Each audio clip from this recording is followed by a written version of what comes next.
Aquí escuchas la diversidad de voces que hacen el cine mexicano. Nuestro Cine Podcast. Además, te informamos sobre los estrenos en cartelera y lo más destacado que hay en festivales de México y el mundo.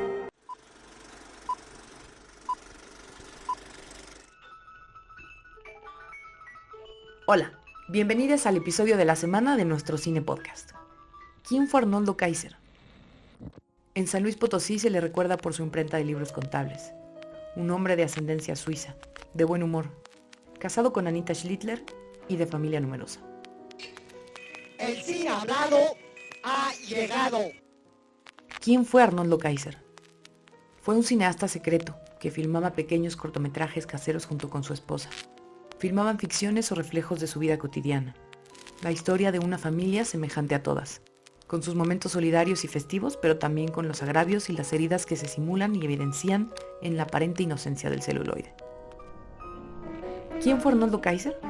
Fue un músico frustrado, quizá atormentado porque su vocación artística se arruinó, y fue el abuelo de Andrés Kaiser, un joven cineasta que ha filmado una de las mejores películas de horror en México, y que ahora recupera los materiales de su abuelo Arnoldo y con ellos hace una película tan amorosa como inquisitiva. Carlos Morales platicó con Andrés sobre este ejercicio de indagación a sus abuelos, a su familia y a un legado cinematográfico que hace suyo en su propia obra. Después te diremos cuáles son los estrenos de la semana y te contamos lo que se viene para finales de este mes en el Festival Internacional de Cine de Guanajuato. Hola, ¿cómo estamos? Hola Carlos. Oye, pues qué bonita película, ¿eh?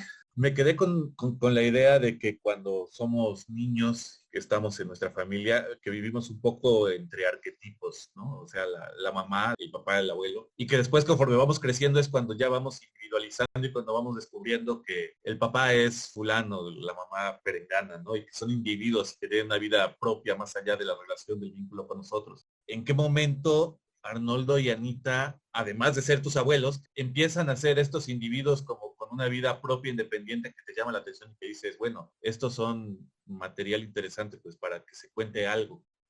Fíjate que eso es interesante. O sea, digamos, el momento en el cual yo me queda claro que había que contar algo de ellos es cuando descubro el material, ¿no? O sea, sin haberlo visto. Pero es cierto que a mí me costó mucho como disasociarme, a mí Andrés, de Arnoldo. A pesar de que yo no lo conocí, no tuve una relación, digamos, lo conocí muy brevemente, pero no tuve una relación con él. Yo tenía pues muy idealizado, ¿no? A mi abuelo. Y a mi abuela sí que tuve la oportunidad, digamos, de convivir más años con ella y tengo más recuerdos y, digamos, recuerdos muy estructurados de pláticas que tenía con ella y todo, ¿no? Pero sobre todo con Arnoldo era este gran problema de la idealización, de quién es esta persona que está detrás de todas estas fotos donde parece que siempre está interpretando un personaje, ¿no? Me acuerdo muy bien cuando, digamos, yo edité o traté de buscar varios caminos antes de que se incorporara Lorenzo Mora como editor. Y me acuerdo que cuando estábamos hablando de eso, íbamos por empezar, estábamos hablando Lorenzo y yo sobre el tema. Y una sugerencia muy interesante que soltó Lorenzo es que dijo, mira, yo creo que hay que referirnos a ellos de entrada, desde ahora, como Arnoldo y como Anita, ya no como tus abuelos. Son Arnoldo y son Anita y vamos a encontrar quiénes son ellos y cuáles son esas motivaciones y por qué firmaban de esta manera y entenderlos como seres humanos y como individuos en el paso por el mundo, más allá de si son familiares tuyos o no. Y yo creo que esa fue una visión muy afortunada porque a partir de ahí, de cierta manera, pues encaminó la película en muchos sentidos y en un sentido también en donde mi participación pues no es emocional, ¿no? Procuro que esta no sea emocional, sino que más bien sea a través de sus películas, no a través de mis recuerdos, ni de lo que yo tengo que decir, ni si yo pienso. Y eso creo que fue como muy acertado. Tú encuentras todo este material en el edificio donde estaba el antiguo negocio y a partir de ahí es cuando descubres que por ahí puede haber una película. Pero pues esto me habla como de una originalidad, no es una película como de ficción donde tienes actores haciendo personajes, tampoco es un documental donde vas siguiendo un acontecimiento, tienes archivos. ¿Qué me puedes platicar de qué significa hacer una película completa usando solamente pues un archivo? ¿Cómo se hace una película con archivos? Hay algo como muy misterioso dentro del archivo que muchas veces pareciera ser que esas imágenes que te encuentras con el archivo te llaman más la atención o te parecen más bellas que cualquier imagen que hayas creado tú. por muchas razones, quizá porque no entiendes el contexto, porque está como incompleto, porque hay algo ahí en las fotografías, no basta darse una vuelta por la lagunilla y ver la enorme cantidad de álbumes familiares de desconocidos que tenemos ahí para de pronto sumergir a esa mística y a esa magia de la imagen ajena, ¿no? En este caso, digamos, el archivo era propio, era muy cercano, era de mi familia. Sin embargo, pues yo no tenía absoluto control en el sentido de decir, pues sí, me hubiera gustado esto o el otro, ¿no? Sino más bien era una cuestión de descubrir, de estar muy atento a lo que está en esas imágenes, detrás de esas imágenes, de cómo se filmaron esas imágenes, de por qué se filmaron así, en qué contexto se filmaron. Entonces, en realidad lo que se torna de pronto es empezar como a ver una imagen una y otra vez y de pronto se va como si se estuviera deslavando, estuviera develando ahí ese objetivo de esa imagen, ¿no? Y preguntarse una y otra vez, ¿por qué lo habrán hecho así, no? Había casos en donde había películas de ficción en donde no estaban editadas. Entonces yo decía, bueno, esta idea, sin el director al lado, sin un guión, sin nada, hay que ver muy bien para ver realmente qué es lo que hay detrás, ¿no? Yo creo que el archivo lo que tiene es que con el paso del tiempo, lo que gana justamente es significado, se le va sumando mayor significado con el paso de los años. Entonces, cuando uno desde el presente tiene la fortuna de observar archivo en el pasado, pues claramente hay una carga histórica ahí y se le va sumando cosas, ¿no? Es decir, por ponerte un ejemplo, ver una imagen del Zócalo en los años 50, lo que tiene son un montón de significados. Entender también el archivo como una vuelta al pasado para analizar el presente y predecir el futuro, ¿no? Me llama la atención el tratamiento del personaje. O sea, hay un personaje que nunca lo miramos directamente. Creo que eso tiene que ver con punto de vista del director y con cómo se está situando él frente a los personajes que está creando. Entonces, ¿cómo vas creando a este Arnoldo que nosotros estamos viendo en la pantalla?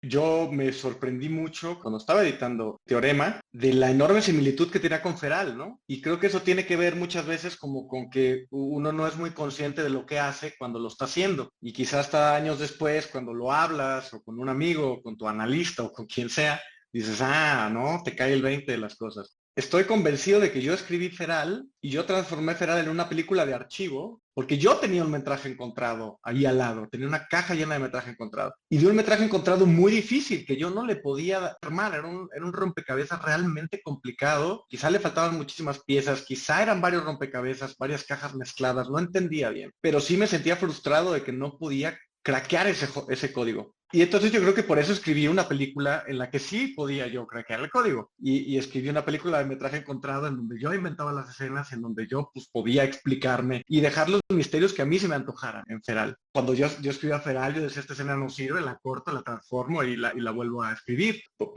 Como por esa necesidad, esa frustración. Y también me quedé sorprendido en el sentido de que también cuando editaba, pues, de hecho, en el plano formal, de cómo Juan Felipe graba en Feral, como él está solo, pues tiene que poner la cámara un poco en cualquier lado, echa a grabar y va y tiene que ponerse enfrente para desarrollar la acción. Y eso pues lo hacía Arnoldo todo el tiempo, ¿no? También cuando estaba solo. Entonces, me gusta pensar que una de las referencias cinematográficas más allá de las obvias, pues son Anita y Arnoldo. Arnoldo Kaiser y Dieter Schlittler como cineastas caseros influenciaron en mí de alguna forma desde su punto de vista para poder hacer una película. Tu abuelo es cineasta, no sé si él habría imaginado en algún momento tener un nieto cineasta. ¿De qué habrían hablado sobre cine si hubieras tenido a este señor Arnoldo contigo y él te hubiera enseñado sus videos y tú le hubieras enseñado posiblemente Feral o algunas de tus actividades haciendo cine? ¿Qué te hubiera gustado platicar con aquel cineasta?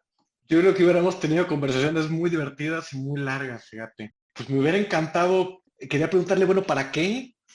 ¿Cuál es el objetivo de esto? Quiero decir, ¿a quién se lo vas a enseñar, no? Y si solo es para ti y para tus amigos, ¿por qué? ¿De dónde está el cine? El cine por el cine, simplemente, ¿no? Por el acto de divertirse. Eso por un lado, y me hubiera encantado también preguntarle parte de su proceso, ¿no? Bueno, a ver, ¿qué? O sea, lo hiciste así nomás, se te ocurrió en ese momento el jardín, fue una idea de tuya o fue una idea de quién, o la escribiste, ¿acaso grabateaste algo o simplemente es echar ahí porque es domingo, porque yo creo que hubieran sido unas pláticas como muy divertidas. Toda la gente que conozco me habla muy bien de él, me habla muy bien, digamos, de su sentido del humor.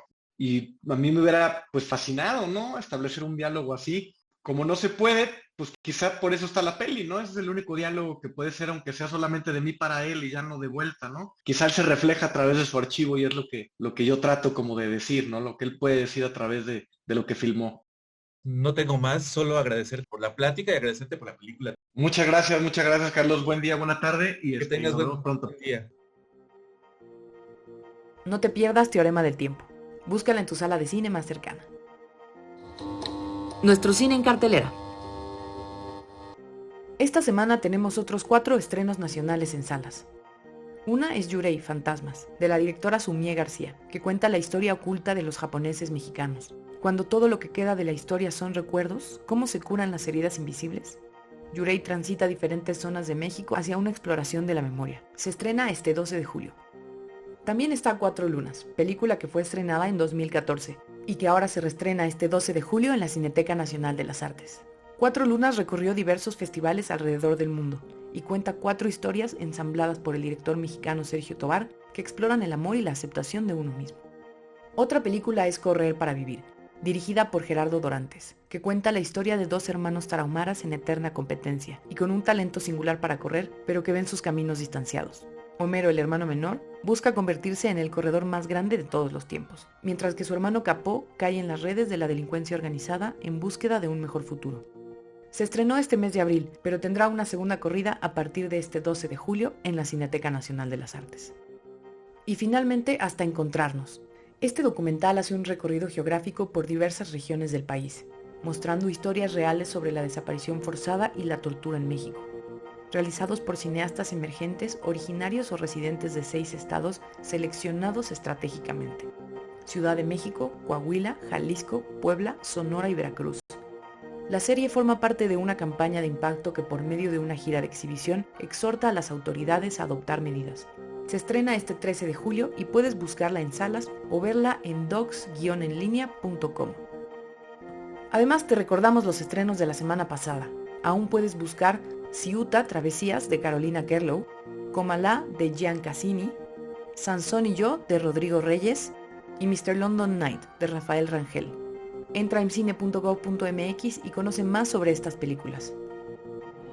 Las noticias de nuestro cine. Si no pudiste asistir al Zócalo de la CDMX o a la Cineteca Nacional de las Artes a la muestra de cine de los pueblos originarios, o no te encuentras en la Ciudad de México, del 7 al 31 de julio aprovecha alguna de las 193 funciones que se realizarán en 16 estados del país, o también las transmisiones en 28 canales de televisión, entre los que se encuentran MX Nuestro Cine, señal 22.2 de televisión abierta. Además, la muestra también está disponible en la plataforma en línea del IMCINE, nuestrocine.mx. Todas las funciones son gratuitas. Para conocer la programación completa, puedes consultar imcine.gov.mx y así elegir la opción que mejor te convenga. Nuestro cine en festivales. El Festival Internacional de Cine de Guanajuato ya dio a conocer su programación. Su 27 edición se realizará del 19 al 29 de julio en 3 sedes. León, Guanajuato, del 19 al 21 de julio, San Miguel de Allende, del 22 al 25, e Irapuato, del 26 al 29 de julio. En esta ocasión, el festival nos invita a enfocarnos en lo humano, para cuestionarnos sobre aquellas cosas que nos dan un valor como personas en medio de un contexto envuelto en avances tecnológicos. Desde la creación de su cartel oficial, se ha optado por técnicas análogas y de cartonería. Además, el festival tendrá la retrospectiva de Arturo Ripstein, con talento innato, y el homenaje a Joaquín Cosío, actor multifacético. Así que entra a su página web para ir haciendo tu plan y ver a cuál o a cuáles de las ciudades te vas a lanzar. Gracias por escucharnos. Si te gusta este contenido y el cine mexicano, no dejes de compartir nuestro cine podcast. Escúchanos cada semana en tu plataforma de podcast favorita. Nuestro cine podcast es una producción de la Secretaría de Cultura a través del Instituto Mexicano de Cinematografía. Voz de Paloma Oseguera. Ella hace el guión junto con Omar González. Nuestro entrevistador es Carlos Morales. Edita Saraí Rosas. El diseño sonoro es de Eric Valdés. Asiste Carla Escamilla. Agradecemos la participación especial de quienes hacen nuestro cine. Esto es